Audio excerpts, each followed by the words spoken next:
if you're new to the channel, my name is Peter. This is my Chaotic Fishing, and we're kind of jumping forward if you've never seen any of this stuff before, but we've recently installed some, not new electronics, but a way to actually use them, store them, you know, when we're in places that have super heavy vegetation, stuff that just is not conducive to using electronics. You know, it can get cumbersome with stuff in the way. Now on my other kayak, just so you know, on my other kayak, I got no electronics. There's nothing on it, so I'm not worried about it. But on this kayak, it's a bit bigger. This is the Old Town Autopilot AP 120.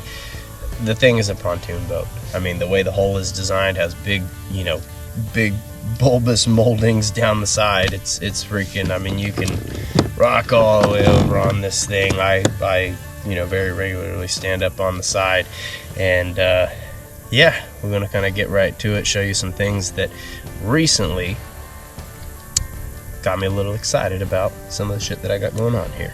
So hope you're doing well, hope you're staying rad. If you haven't already, hit the subscribe button. Let's get right into it. Hopefully in the event that I hit something, it'll have a little bit of give. You know, there's always going to be a failure point, and for me, I'd rather have a failure point be something that's easily repairable, whether it's at home, whether it's out on the water, things like that. So I'm gonna go ahead and get the electronics going. We'll get out on the water, maybe tug on a few, and see if we can't give you a more real life view, kind of use case scenario of this stuff, rather than, you know, the typical marketing stuff that you see online. All right, as you can already see, I've got the Garmin OVS 34 on the Railblaza Hex Live pole. And a couple things you'll notice is there's not just 30 feet of pole. I do have it cut down. That bottom length remained the same. I do have a little cover on it, but this top length, you know, it used to be, you know, I don't know how long it used to stick out, but it was quite cumbersome. And same thing over here on this side, right? It does come with a pole that probably stick out about that far. And for my use on a kayak, that's just not conducive to convenience, right? Not getting in the way and all that different stuff. So recently, it's kind of hard to see from here, but I've added another hex mount to the catch rail that I've upgraded on this kayak over here. And I did that specifically for this right here. This is a Humminbird MEGA360, and the way that it works, here's the front, if you will, here's the back. And so when I want to use it for side scan, I can actually, you know, just tell the graph, hey, I want side scan.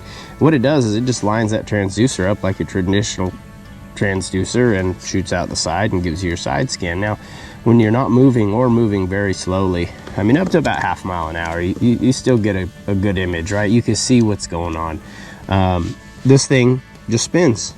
And so just like when you're doing side scan and you're turning to the left, that right side of your screen is a nice clear image because it's getting new information. The left side is all blurry because it's rereading itself or going backwards.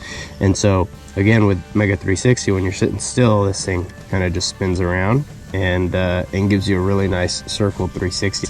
I used to have to actually screw and unscrew a big old mount off that rail. It was kind of a pain in the ass. And as you can see, we're in some areas that I don't really use my electronics out here. However, just because of the way that I am, I don't want wires running all over the kayak. I don't like stuff in the way. I've already got, you know, my ADHD does enough as it does. So, you know, if I can keep myself from getting distracted and focus on, you know, very one thing, the conditions, you know, reading the environment and all that stuff, probably beneficial. So can't just take all that stuff off.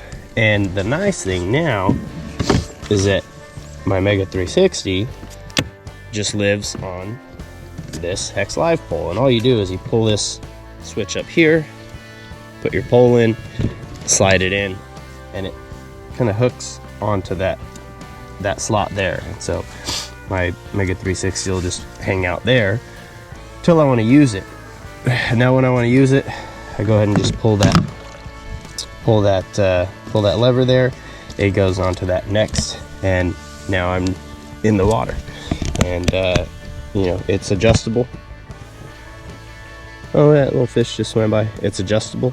You know, as far as depth and all that different stuff, I haven't had it in the water. This is the first day, and all I had to do on this setup was the mount that's right here. The diameter is a little large relative to the diameter of the MEGA360 pole, and so what I end up having to do is take some bicycle tire, wrap it around there, cinch it in there. Does it mean that it's a locked in kind of grab? No, it does mean there's a little bit of play. Now, not anything that's going to affect performance or how it reads, anything like that, but hopefully, you know, in the event that I hit something, it'll have a little bit of give.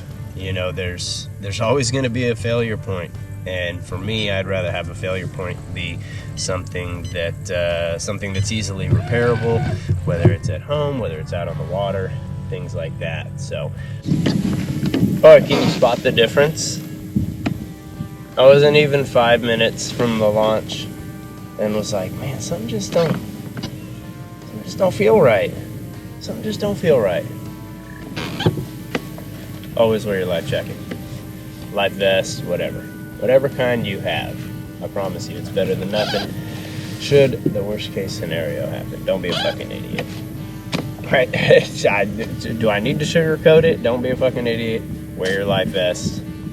Don't be a statistic. That's all I got. That's all I got for you. That's all I got. Golly.